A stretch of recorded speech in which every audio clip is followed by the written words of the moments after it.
Hello everyone, welcome to my channel. Today we are going to discuss बहुत ही important topic molecular orbital theory. तो देखिए molecular orbital theory क्या है। वैसे इसकी जो डेफिनेशन है क्या molecular orbital theory होती है आपने सभी बुक्स वगैरह में पढ़ा है। आज इसको हम क्या है शॉर्ट में और मतलब बिल्कुल जो चीजें हमें समझनी है ना उस हिसाब से हम अच्छे से करेंगे। तो देखिए molecular orbital theory में क्या है, when two atomic orbitals two या ज्यादा की भी बात कर सकते हैं लेकिन हम मिनिमम टू की बात कर रहे हैं यहाँ पे। When two atomic orbital of comparable energy, जिनकी एनर्जी क्या हो सिमिलर हो, एंड प्रॉपर सिमेट्री, और जो क्या है सिमेट्रिकल भी हो, जब वो कंबाइन हो जाएंगे ना, combine they form equal number of molecular orbital. मतलब हम टू एटॉमिक ऑर्बिटल को कंबाइन करेंगे तो टू ही हमें मोलिकुलर ऑर्बिटल वहां से मिलेंगे।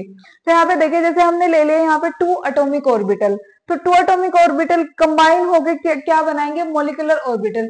लेकिन यहाँ पे सबसे इंपॉर्टेंट चीज क्या है कि वो जो दो मोलिकुलर ऑर्बिटल बनाएंगे ना उनमें एक होएगा बॉन्डिंग मोलिकुलर ऑर्बिटल, ये वाला जैसे, और दूसरा होएगा एंटी बॉन्डिंग मोलिकुलर ऑर्बिटल। दोनों में क्या डिफरेंस है, जो बॉन्डिंग मोलिकुलर ऑर्बिटल होएगा, बॉन्डिंग अलग से ही आपको नेम से भी मतलब पता चल जाएगा, और इसकी कि इसको याद कैसे रखना है। देखिए बॉन्डिंग तो, और एंटी बॉन्डिंग मतलब कुछ रिवर्स सा लग रहा है। तो एंटी बॉन्डिंग वो होंगे जिनकी क्या है स्टेबिलिटी बहुत ही कम होगी और एनर्जी ज्यादा होगी। हमें पता स्टेबिलिटी और जो एनर्जी है वो इनवर्सली प्रोपोर्शनल है।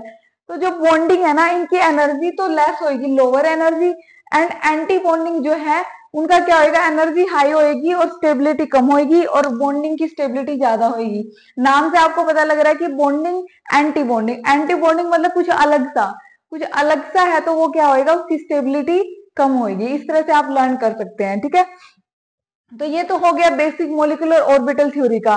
जो एग्जाम में क्वेश्चन आते हैं वो किस टाइप से आते हैं कि हाँ ऐसे तो कोई नहीं पूछता कि क्या मोलिकुलर ऑर्बिटल, हाँ जैसे बोर्ड पॉइंट ऑफ व्यू से हम देख सकते हैं कि हाँ मोलिकुलर ऑर्बिटल की मतलब जो इसका किस बेस पे है, ये इसका प्रिंसिपल क्या है। लेकिन जो कॉम्पिटिटिव एग्जाम में या न्यूमेरिकल टाइप में जो क्वेश्चन आते हैं वो किस टाइप से आते हैं, वो आते हैं मोलिकुलर ऑर्बिटल डायग्राम में, ठीक है। मोलिकुलर ऑर्बिटल डायग्राम वो डायरेक्टली क्वेश्चन भी दे सकते हैं, या इस टाइप से पूछ लेंगे कि जो O2 है उसमें मतलब कि सिग्मा बॉन्ड कितने और पाई बॉन्ड कितने हैं। हम नॉर्मली नहीं बता सकते लेकिन हम मोलिकुलर ऑर्बिटल डायग्राम से प्रॉपरली एक्सप्लेन कर सकते हैं कि किसमें कितने पाई बॉन्ड है कितने सिग्मा बॉन्ड है, क्योंकि ये हमें anti bonding and bonding orbital के बारे में बिल्कुल एग्जैक्ट इंफॉर्मेशन देता है। तो यहाँ पे देखिए यहाँ पे टू केस होता है, अभी मैंने यहाँ पे फर्स्ट लिखा है, तो यहाँ पे मैंने इलेक्ट्रॉन की फिलिंग भी नहीं की है क्योंकि बच्चों को इलेक्ट्रॉन फिलिंग में कंफ्यूजन होती है, वो मैं आपको साथ के साथ बताती रहूंगी। तो पहला केस क्या है, जब n जो नंबर ऑफ इलेक्ट्रॉन है ना 14 से ज्यादा होते हैं। 14 से ज्यादा कैसे, जैसे O2 है, मतलब इसमें हम इस टाइप से डिस्कस करेंगे O2 N2, क्योंकि हमने अभी देखा ना कि टू एटॉमिक ऑर्बिटल कंबाइन होके क्या बनाएंगे टू ही, उतने ही मोलिकुलर ऑर्बिटल जो नंबर रहेगा वो सेम रहेगा। तो O2 N2 C2, ठीक है। ये ज्यादातर एग्जाम में जो आते हैं N2 O2 C2, लेकिन O2 का O2 माइनस भी आ जाता है, O2 2 माइनस भी आ जाता है और O2 प्लस भी आ जाता है, ठीक है। लेकिन सबसे ये तीन ज्यादा इंपॉर्टेंट है O2 N2 एंड C2। तो यहाँ पे देखिए n ग्रेटर देन 14 कैसे बोल रहे हैं, एक ऑक्सीजन के अगर मैं टोटल इलेक्ट्रॉन की बात करूं, ऑक्सीजन का एटॉमिक नंबर यहाँ पे 8 होता है, अगर मैं उसके टोटल इलेक्ट्रॉन की बात करूं, यहाँ पे देखिए हमें पता है वन ऑक्सीजन में 8 इलेक्ट्रॉन है, तो टू ऑक्सीजन में कितने इलेक्ट्रॉन हो गए 16 इलेक्ट्रॉन। तो इसके पास कितने हैं, दोनों के पास हम टोटल देखें तो 16 इलेक्ट्रॉन, तो वहां पे क्या है मतलब 14 इलेक्ट्रॉन से वो ज्यादा है, ठीक है। तो फर्स्ट के केस हम वो जितने भी एग्जांपल ऐसे हैं ना जिसमें नंबर ऑफ इलेक्ट्रॉन 14 से टोटल नंबर ऑफ इलेक्ट्रॉन 14 से ज्यादा है, उनको हम उनका जो ऑर्बिटल डायग्राम होएगा वो ऐसे होएगा। और इसकी मैंने ट्रिक भी बनाई हुई है, वो आप कर सकते हो कि ऐसे तो किसी को लर्न नहीं रहता कि हम अगर 14 से ज्यादा है तो कौन सा डायग्राम बनाएंगे, 14 से कम है तो कौन सा डायग्राम बनाएंगे, ठीक है। तो हम इसको डिस्कस करते हैं। तो यहाँ पे देखिए case one N greater than 14 electron, then orbital diagram तो क्या बनेगा ये 1221, या इसको 1221 भी बोल देते हैं। तो देखिए जो हमारे case one and case two है ना, अभी मैं केस टू भी आपको बताती हूँ। तो क्या होता है उसमें जो 1s एंड 2s है ना, ये इनकी फीलिंग तो सेम रहती है, मतलब ये डायग्राम दोनों में सेम रहते हैं।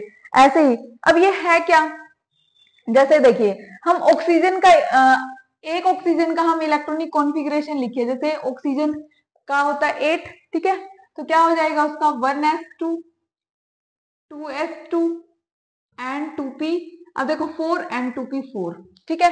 तो पहले किसको फिल करेंगे हम, पहले हम 1s को फिल करेंगे, इसलिए जब भी ऑर्बिटल डायग्राम की स्टार्टिंग होगी वो कहां से होगी, 1s से होगी, ठीक है। अब यहाँ पे क्योंकि 2 ऑक्सीजन है, तो ये जितने भी इधर लेफ्ट वाली चीज है वो एक ऑक्सीजन की है, और राइट वाली चीज जैसे ये और ये दूसरे वाले ऑक्सीजन की है, ठीक है। तो इस तरह से अभी मैं आपको इलेक्ट्रॉन फिलिंग करना बताती हूँ कि वो कैसे करेंगे हम।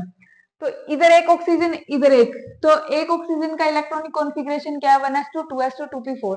तो हमने मान लिया इस ऑक्सीजन का फिल किया यहाँ पे, ठीक है। तो क्या है 1s2, तो हमने इसके यहाँ पे लिखा, और दूसरे वाले के भी पहले हमें क्या करना है, जो 1s मतलब जब तक ये एटॉमिक ऑर्बिटल थे ना, तो ये ऐसे थे 1s इस तरह से। तो ये जो इधर है, इधर मैंने लिखे हुए हैं ना जो बीच में है, ये एटॉमिक ऑर्बिटल है जो पहले कंबाइन होने से जो पहले थे, ठीक है। और ये वाला भी, ये 2s ये 2p, ठीक है। ये जब थे कि जब तक कोई वहां पे ये कंबाइन नहीं हुए थे और कोई मोलिकुलर ऑर्बिटल फॉर्म नहीं हुआ था, ठीक है। तो हम कैसे फिल करेंगे, इस ऑक्सीजन के लिए 1s को फिल किया और इस ऑक्सीजन के लिए भी 1s को हमने फिल किया, हो गया यहाँ पे फिल, ठीक है। अब देखिए जब ये दोनों कंबाइन हो जाएंगे तो एक तो बॉन्डिंग मोलिकुलर ऑर्बिटल बना होगा जिसको सिग्मा 1s, ये बस एक क्या एक सिंबल दे दिया sigma 1s and sigma star. Sigma star जो होएगा वो एंटी बॉन्डिंग होएगा, ये क्या होएगा एंटी बॉन्डिंग, और जो सिग्मा होएगा वो होएगा बॉन्डिंग मोलिकुलर ऑर्बिटल, ठीक है, बॉन्डिंग मोलिकुलर ऑर्बिटल, ठीक है। इसको एमओ और उसको एओ इस टाइप से भी हम रिप्रेजेंट कर देते हैं। तो यहाँ पे देखिए हमने, तो अब मैंने आपको पहले ही जब हम मोलिकुलर ऑर्बिटल का ये बेसिक कर रहे थे कि हमने बताया था कि 2 ऑर्बिटल यहाँ पे फॉर्म होंगे, एक बॉन्डिंग एक एंटी बॉन्डिंग, उनमें से एनर्जी किसकी कम होगी, एनर्जी मैंने आपको बताया था कि बॉन्डिंग की एनर्जी लेस होती है। तो अब यहाँ पे जैसे हमने स्ट्रक्चर ऑफ एटम में पढ़ा था कि ऑफ रूल क्या होता है, कि उसमें क्या है एनर्जी के अकॉर्डिंग इलेक्ट्रॉन फिल करते हैं हम, कि जिसकी एनर्जी कम होती है ना उसको हम पहले फिल करते हैं। तो यहाँ पे देखिए सिग्मा है और ये सिग्मा स्टार है, ये बॉन्डिंग है या एंटी बॉन्डिंग है, तो पहले इलेक्ट्रॉन ये इसको नीचे इसलिए लिखा गया है क्योंकि इसकी एनर्जी लेस है, ठीक है। तो हम पहले सिग्मा 1s को यहाँ पे फिल करेंगे। हमारे पास अब टोटल इलेक्ट्रॉन 4 है, 1 2 3 4, ठीक है। तो पहले हमने इसको फिल किया, ठीक है, 1 2 4 इलेक्ट्रॉन थे, 2 इसमें फिल हो गए। अभी जो बच गया है ना तो वो ऊपर जाएगा, ठीक है। तो 2 इलेक्ट्रॉन बचे वो इसमें फिल कर लिए। अब मैं इनको ऐसे, मतलब हम इलेक्ट्रॉन को हमेशा ऐसे ही लिखते हैं क्योंकि जो पॉली एक्सक्लूजन प्रिंसिपल है ना उसने हमें ये चीज बताई थी कि क्या होता है, इलेक्ट्रॉन जब भी हम एक ऑर्बिटल में फिल करेंगे उनकी स्पिन अपोजिट होनी चाहिए। जैसे ये ऊपर की तरफ है, मतलब इसकी स्पिन क्या है 1/2, तो इस मतलब इसकी +1/2 है तो इसकी -1/2, ये बेसिक है, ठीक है। तो इस वजह से हम इसको ऐसे लिखते हैं। अब यहाँ पे देखिए 1s हो गया फिल, अब हम 2s की बात करेंगे, ठीक है। तो 2s देखिए, अब 2s में भी कितने हैं, 2 इलेक्ट्रॉन है, तो ये पहले वाले ऑक्सीजन के हमने 2s फिल करे और इसका भी 2s फिल किया, ठीक है, दोनों में 2 2 है, तो इसमें भी 4 है। तो पहले बॉन्डिंग, जो बॉन्डिंग का सिग्मा 2s था और फिर है एंटी बॉन्डिंग का 2s, तो 4 इलेक्ट्रॉन थे तो दोनों में फिल हो गए। यहाँ तक अच्छे से बच्चों को समझ में आ जाता है। कंफ्यूजन क्या होती है यहाँ पे होती है। अब ये जो मैंने आपको बताया था कि मोलिकुलर ऑर्बिटल डायग्राम 12 21 क्या है, 12 21 का मतलब है यहाँ तक तो कुछ नहीं देखना आपको। जो ये आता है ना इसको आप लर्न कैसे रखोगे कि 14 इलेक्ट्रॉन से जब ज्यादा होंगे तो कैसा डायग्राम बनेगा। तो ये तो 2p और 2p पहले से हमें पता है कि जब तक ये एटॉमिक ऑर्बिटल थे कंबाइन नहीं हुए थे तो ये भी 2p था ये भी 2p था, लेकिन जब कंबाइन हुए तो एनर्जी की जो स्प्लिटिंग हुई ना वो कैसे, किसकी एनर्जी कितनी है, तो 12 21 मतलब कि पहले एक आया, पहले एक ऑर्बिटल, फिर आए दो ऑर्बिटल, फिर से 2 आए, ठीक है, और फिर एक आया, ठीक है। लेकिन जब यहाँ पे इलेक्ट्रॉन क्या हो जाएंगे 14 या 14 से कम हो जाएंगे ना, तब यहाँ यहीं पे क्या हो जाता है 21 21, ठीक है। तो मैं अभी उसको भी एक्सप्लेन करूंगी, ऐसे आप कंफ्यूज हो जाओगे। अभी के लिए आप ये याद रखो कि 14 इलेक्ट्रॉन से ज्यादा है तो क्या 12-21 रूल के अकॉर्डिंग वो फिल होंगे, ठीक है। तो अब आपको कभी भी कंफ्यूजन नहीं होगी कि एक नीचे आएगा कि दो ऊपर आएंगे कि दो नीचे आएंगे, ठीक है। लेकिन इनकी क्या है, सिंबल जो है वो इंपॉर्टेंट होता है। तो यहाँ पे क्या है, जैसे 2pz है तो सिग्मा 2pz, इसमें जब हमारे इलेक्ट्रॉन 14 से ज्यादा होते हैं ना, तो हमें पता है कि बॉन्डिंग की एनर्जी तो कम होती है, लेकिन बॉन्डिंग ये भी है, ये π2px और π2py, ये भी बॉन्डिंग है और ये भी बॉन्डिंग है, लेकिन इन दोनों का स्प्लिटिंग है जो वो इस रूल के अकॉर्डिंग हुई है, ठीक है।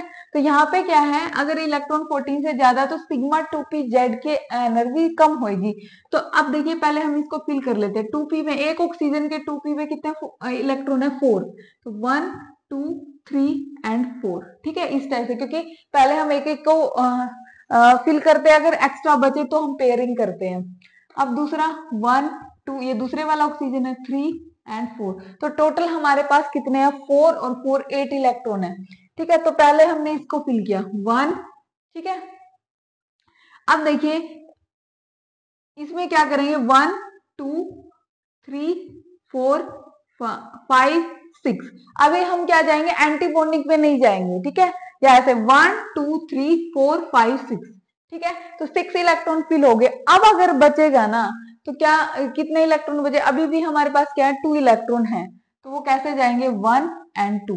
एंटी बॉन्डिंग पे सबसे बाद में जाएंगे, पहले हम इनको क्या करेंगे, पूरा पेयर करेंगे, मतलब 1 2 3 4 5 6, इस तरह से इनको हम फिल करेंगे, ठीक है। अब ये यहाँ पे चला गया। और एक और मॉलिक्यूलर ऑर्बिटल थ्योरी की एक और इंपॉर्टेंस क्या है, ये हमें ये भी बताती कि कौन सा जो मॉलिक्यूल है वो डायमैग्नेटिक बिहेवियर किसका होएगा और पैरामैग्नेटिक किसका होएगा। क्योंकि यहाँ पे देखिए, अब यहाँ पे देखिए ये भी पूरा फिल है, ये भी पूरा फिल है, ये भी, मतलब सभी फिल है यहाँ तक। लेकिन यहाँ देखिए अनपेयर्ड इलेक्ट्रॉन आ रहे हैं हमारे 2 अनपेयर्ड इलेक्ट्रॉन। तो पैरामैग्नेटिक और डायमैग्नेटिक जब हम हमसे कोई पूछे तो क्या होता है, पैरामैग्नेटिक वो होता है जिसमें अनपेयर्ड इलेक्ट्रॉन प्रेजेंट होते हैं, और डायमैग्नेटिक वो होता है जिसमें कोई भी क्या बोलते हैं, कोई भी अनपेयर्ड इलेक्ट्रॉन नहीं होता है। यहाँ पे 2 अनपेयर्ड आ गए तो हम इसको क्या बोलेंगे कि ये क्या हो गया, पैरामैग्नेटिक, पैरामैग्नेटिक। लेकिन इसकी जो एक्सप्लेनेशन है ना पैरामैग्नेटिक की, अगर हम किसी और थ्योरी से करते हैं ना, कभी ये ऑलवेज क्या आता है, डायमैग्नेटिक इसका बिहेवियर आता है। लेकिन हम मॉलिक्यूलर ऑर्बिटल थ्योरी ने एक्सप्लेन कर दिया कि जो O2 है वो पैरामैग्नेटिक क्यों होता है, ठीक है। पैरामैग्नेटिक की बात तो मैं आपको अभी सभी क्वेश्चन आपको एक्सप्लेन कर देती हूँ कि जो मॉलिक्यूलर ऑर्बिटल डायग्राम पे जो क्वेश्चन आते हैं किस किस टाइप से आता है। एक तो ये आता है कि इसका बॉन्ड ऑर्डर बताओ, मैं वो अभी बता रही हूँ आपको। बॉन्ड ऑर्डर क्या होगा, ठीक है। इसमें पाई बॉन्ड या सिग्मा बॉन्ड कितने होंगे। अब यहाँ पे देखिए इनकी बात नहीं करेंगे, फुल फील्ड है। यहाँ पे देखिए, अब यहाँ क्या है, पाई स्टार, पाई स्टार क्या होता है, पाई बॉन्डिंग, ठीक है। और यहाँ तक क्या है, सिग्मा वाले क्या है, सिग्मा बॉन्ड बनेगा यहाँ तक, यहाँ तक। लेकिन पाई में भी जा रहे हैं तो इसका मतलब यहाँ पे क्या है, पाई बॉन्ड भी फॉर्म हो रहा है। और कितने पाई बॉन्ड फॉर्म हो रहे हैं, 2, ठीक है। तो अब यहाँ पे एक इलेक्ट्रॉन इसमें, एक इलेक्ट्रॉन इसमें, तो हमें पाई बॉन्ड की एक्सप्लेनेशन भी पता लगी, डायमैग्नेटिक पैरामैग्नेटिक भी हमें पता लग गया। अब आ जाता है बॉन्ड ऑर्डर, ठीक है। अभी तक हम क्या करें, केस 1 की स्टडी कर रहे हैं, उसके बाद हम केस 2 भी करेंगे। तो यहाँ पे देखिए बॉन्ड ऑर्डर क्या होता है, number half of number of bonding electron minus number of anti bonding. अब यहाँ पे बॉन्डिंग काउंट कर लो, तो बॉन्डिंग कौन से, जहां पे स्टार नहीं लगा वो सारे बॉन्डिंग होंगे, 2 2 4 2 6 2 8 एंड 2 10, ठीक है। तो मैं यहाँ पे लिख देती हूँ, हाफ तो आना ही है फॉर्मूले में, वो तो 10। अब anti bonding, minus anti bonding है तो 2 2 4 एंड 2 6, तो 10 माइनस 6 4/2। तो जो O2 है ना उसका बॉन्ड ऑर्डर क्या आ गया, 2 आ गया, ठीक है। और जो बॉन्ड ऑर्डर होता है वो directly proportional to bond strength होता है। तो जितना ज्यादा बॉन्ड ऑर्डर होएगा उतनी ही बॉन्ड स्ट्रेंथ होएगी, ठीक है। तो इस तरह से आपको सारे क्वेश्चन की एक्सप्लेनेशन मिल जाएगी। लेकिन आपको क्या, मॉलिक्यूलर ऑर्बिटल डायग्राम को अच्छे से समझ लेना है, ठीक है। अब हम केस 2 की स्टडी करेंगे।